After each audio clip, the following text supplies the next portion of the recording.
First target হিসাবে যে আগামী বর্ষা মার্চের শেষ থেকে সিলেটে আসলে বৃষ্টির প্রাদুর্ভাবটা একটু বেশি হয়।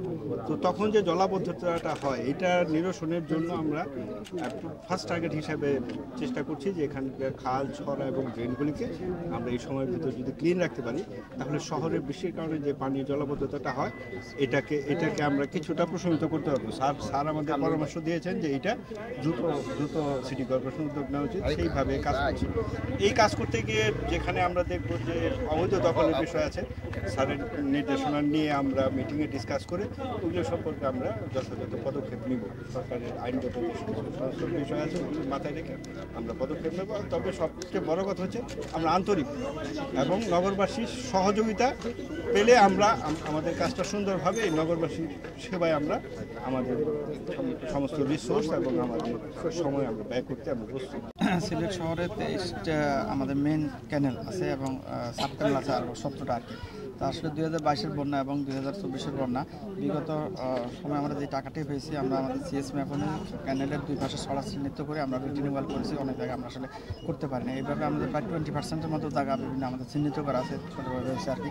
আর স্যার যেটা বললো, স্যার আসলে দায়িত্ব নিয়ে দেখান এটা অগ্রাধিকার দিয়ে আসছেন এবং সিলেট যেহেতু বৃষ্টিপ্রবণ এলাকা এবং আমাদের 2022-এর বন্যা 2024-এর বন্যা হয়েছে, আমরা স্যার একটা মিনিস্ট্রিতে চালু করে জমা দিয়েছি আর কি। ওনারা আবার বলতেছে যে নদীর পাড়ে, অর্থাৎ নদী যদি এক্সকাভেশন না হয় এবং নদীর পানি যদি বেড়ে যায় তাহলে সেটা ব্যাকফ্লো হতে তো আসলে আমাদের কিছু করার থাকে না। তো আমাদের পানি কমিশন থেকে বলা হয়েছে যে সেটা সব বিজনেস অনুযায়ী ওয়াটার ডেভেলপমেন্ট বোর্ডের কাজ, এটা সিটি কমিশন এটা পড়ে না। সিটি কমিশনের সুরমা নদী হলো 15 কিলোমিটার। এখানে আসলে লোকজন জনপ্রতিনিধি হিসাবে নির্বাচিত জনগণকে বেশিভাবে এটার জন্য মানে আবেদনও করে, দোষারোপও করে। তো সেক্ষেত্রে ওয়াটার ডেভেলপমেন্ট আমাদের সহযোগিতা লাগবে এবং আমাদের স্যার তো নতুন আসছেন, আমরা আশা করি স্যার যেহেতু কমিশনের দায়িত্ব এবং এখানে প্রশাসক সরাসরি আসলে, তো এই দিকে আমাদের স্যার যদি সময় দেয় তার নেতৃত্বে আমরা সামনে যাতে আমাদের বন্যা বা জলাবদ্ধতা দূর হয় এবং যেগুলো আমাদের বটলনেক আছে এগুলো চিহ্নিত করে আমরা অবশ্যই এগুলো কাজ করতে পারবো আমার বিশ্বাস আর কি। বর্ষাকালে যে জলাবদ্ধতা হয় আমাদের পানিগুলো যে অপসারণের যে ব্যবস্থা বা চ্যানেলস যেগুলো রয়েছে সেগুলো যদি ক্লিয়ার না থাকে তাহলে ন্যাচারালি এই পানিগুলো শহরের মাঝখানে প্লাবিত হয়। এই ইনান্ডেশন বা জলাবদ্ধতা যেন সৃষ্টি না হয় সেই জন্য এটা ড্রেন আউট হয়ে যেন তার এক্সিট পয়েন্টে যেন যেতে পারে সেজন্য আমরা এই এক্সকাভেশনের কাজটা করছি।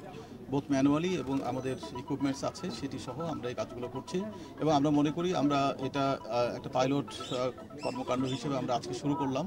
নেক্সট টাইম এটার ইফেক্টিভনেসটা আমরা স্টাডি করে আমরা কমপ্লিট কাজগুলো করব এবং টাইম টু টাইম বা গ্র্যাজুয়ালি আমরা অন্যান্য জায়গাতেও আমাদের যে জলাবদ্ধতার যে কারণগুলো যেগুলো আছে সেগুলো উন্মোচন করে আমরা সেই জায়গাগুলোতে একইভাবেই আমরা এই কার্যক্রমগুলো রেপ্লিকেট করব এবং আশা করি এভাবে আমাদের এই পুরো জলাবদ্ধতার যে সমস্যাটা আছে সেটা আমরা অনেকাংশে নিরসন করতে পারবো। আমরা অবশ্যই অবৈধ দখলের বিষয়ে আমরা গতকাল একটা করেছিলাম বিভিন্ন নদ নদী সংক্রান্ত। গতকাল আমরা পানি সম্পদ মন্ত্রণালয় এবং নৌপরিবহন মন্ত্রণালয়ের যৌথ দুজন উপদেষ্টা সেখানে ছিলেন। আমরা সেখানেও কথা বলেছি। আমাদের কথা হলো যে অবৈধ যে দখলগুলো আছে সেগুলো আমরা চিহ্নিত করে আমাদের বাজেট প্রাপ্তির সাপেক্ষে আমরা সেগুলো উচ্ছেদ করবো ইনশাআল্লাহ।